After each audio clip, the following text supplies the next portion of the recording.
Strange Academy, issue number 13. That's right, one of my favorite books at Marvel has finally returned. And just a little bit late for Halloween. I feel like this book would have been great if it came out literally a week earlier, just in that sweet spot of Halloween. But I still adore this book and I think it's really fun. And this issue was no slouch whatsoever. Basically, this whole story has pretty much been culminating in this idea of Emily, which we're going to get to in a bit here, and how she's kind of perceiving the ways of the elder magic statesmen in a different way than everybody else. She's seeing through kind of the facade of them.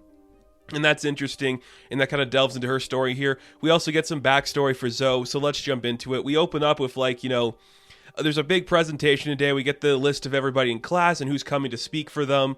And we just see, Spider-Man showing up and Volstagg showing up, Monica Rambeau showing up, Loki. And we see that Shaylee has brought this weird ogre from her realm. And basically it's like interdimensional geography. This guy, she's talking about the damned souls and all this crazy stuff that happens in their realm. Things are getting a little chaotic, and it kind of brings the tone of the classroom to this weird halt.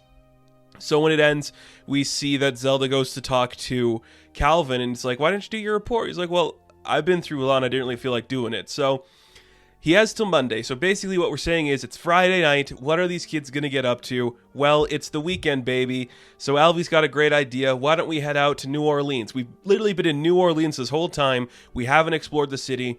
Let's go check it out. So the whole gang's going to go head out, except for Emily, because she feels like there's something she has to deal with first. And when she talks to Doyle, it's basically just their cute, flirty thing where she's like, I do want to go out with you, but I just can't right now. I got to deal with this thing. So we follow Emily to the tomb that she's been dealing with pretty much throughout the entirety of this book. In the earlier issues, we saw that she was talking to this mysterious person behind this door, basically in the catacombs of the Strange Academy. And the person's like, well, I'd love talking with you, and I think you would want to get me out of here, but you can't get this door open. And we see that, Emily uses some spell that does manage to open the door, and we see this person inside is the Imperator. And the Imperator made his appearance in Doctor Strange, Way of the Weird.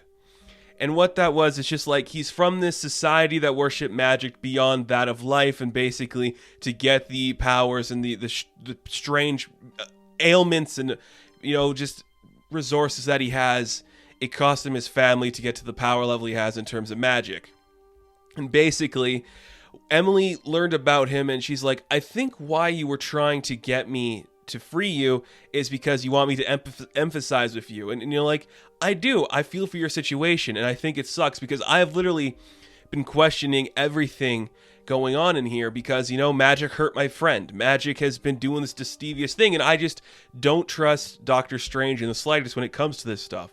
So I do emphasize with you, and I'm going to grant your wish. I'm going to free you from this. And before we see what wraps up in that story, we cut to a couple of the kids headed to a graveyard, and this is where I go, if this came out for Halloween, I think that would have been insanely fun. So basically, we're headed through just this weird graveyard in New Orleans. They're looking for this one grave. They find it. It's the tomb of Marie Laveau, and basically, this is the Voodoo Queen. And because of this, we learn a little bit of the backstory with Zoe, because Zoe, of course, as we know, is a zombie. And basically, the idea with the Voodoo Queen is that you can write 3 X's on her tomb and she will grant you a wish. And we have history here because Zoe actually granted a wish when she was here because one of the X's there is hers. And we learn a little bit of what put her here. So basically, we also learn Zoe is a descendant of Marie Laveau.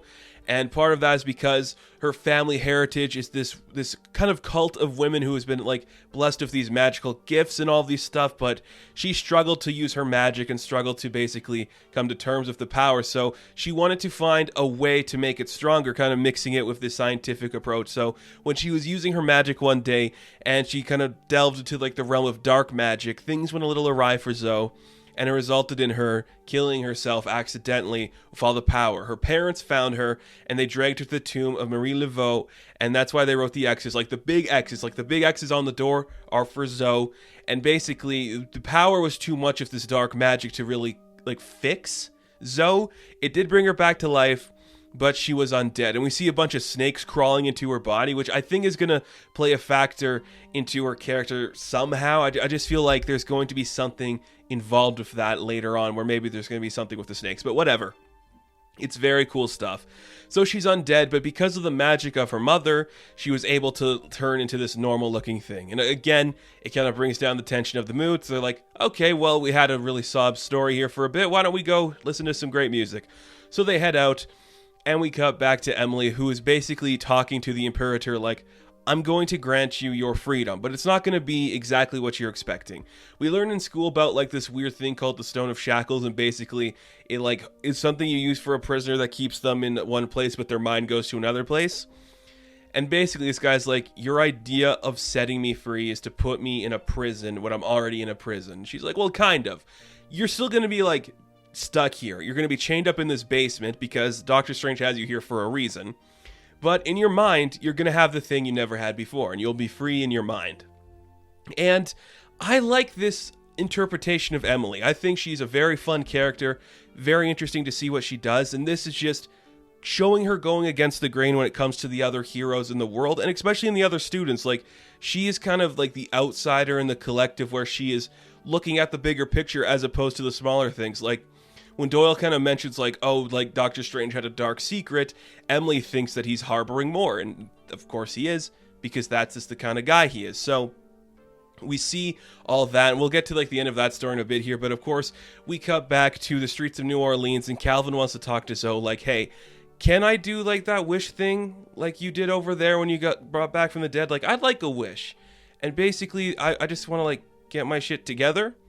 It's like, first off, no. And we see like Zoe just takes off the pendant that's kind of keeping her in her human form. It's like, there's dark magics at play with that. You are not going to be doing that. Like, none of that is going to work.